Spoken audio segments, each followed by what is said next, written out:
Ted Morris, and today I want to share with you a way to set up a shaman altar or a shamanic altar at home. I've studied with shamans in Nepal, and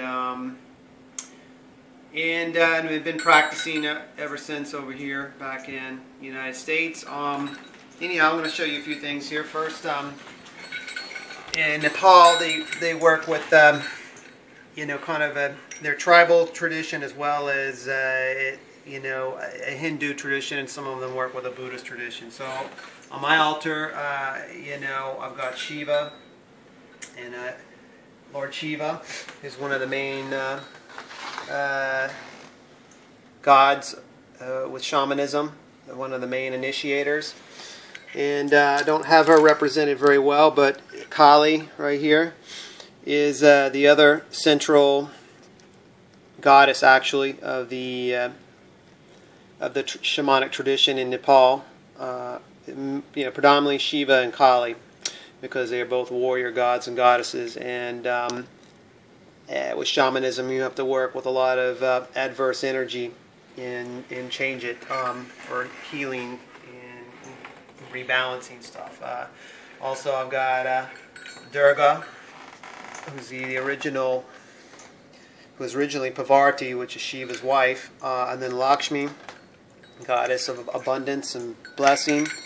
Bhairab, an underworld version of Shiva, and he's one of the main gods. Him and Kali are the ones you work with for the underworld, or the southern direction. Over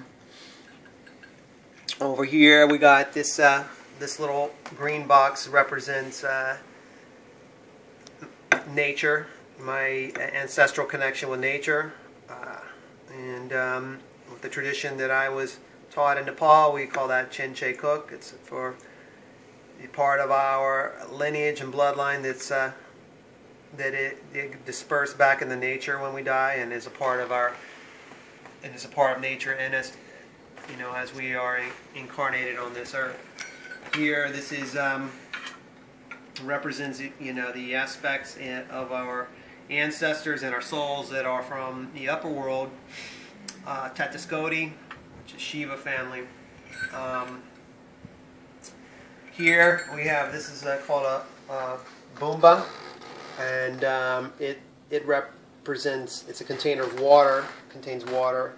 Also associated with Nagas, which are snakes, which are associated with the underworld. These popsicle sticks, for lack of better creative inventionness on my part, represent these 7 snakes of the underworld, which are associated with the chakras as well. And they're associated with water, so I usually keep them there.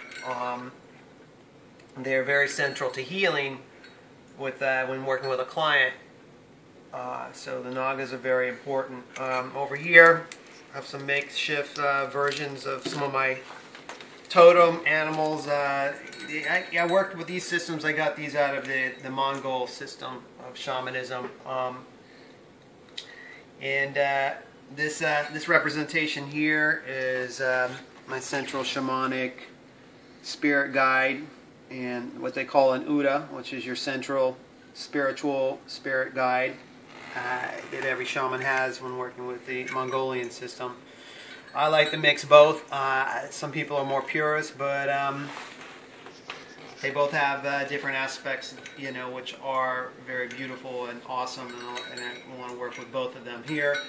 A very kind of horrible, rudimentary depiction of a spirit animal I work with, which is my horse, and Shira, and I've got to fix this up a little bit more. But just to get started, I've created this because I need a tangible representation of the spirits, and it's very empowering to make a fetish of whatever your spirit animal is. Here, this is the wolf I work with. I've attached stones on them in a very, once again, crude and rudimentary sort of way. I take all this stuff to go outside to go do ritual with as well.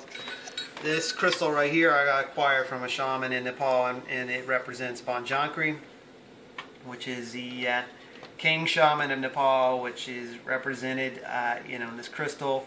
you know, and that's the one we learn our shamanic technology from, as well as well, there's some other gods and goddesses we can work with as well, but that's the predominant one. And I'm going to kind of wrap this up for now. I would also just say one last thing about this right here. This right here is a representation of, I don't have any coals in there, but very central to Nepali and Mongolian shamanism is the element of fire and coals. You know, a very central idea is that our ancestors, direct ancestors, are directly related through us through the coals and the fires and the embers that we create. And I can talk more about that later, but I usually try to keep some of that with me as a symbol for my ancestors.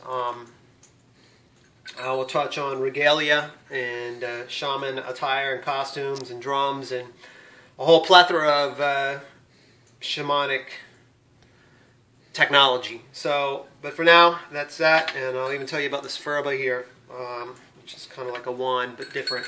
But yeah, that will conclude it for now. Have a wonderful day. Namaste. Chris, oh, that's all right. No, it's okay. I got it now.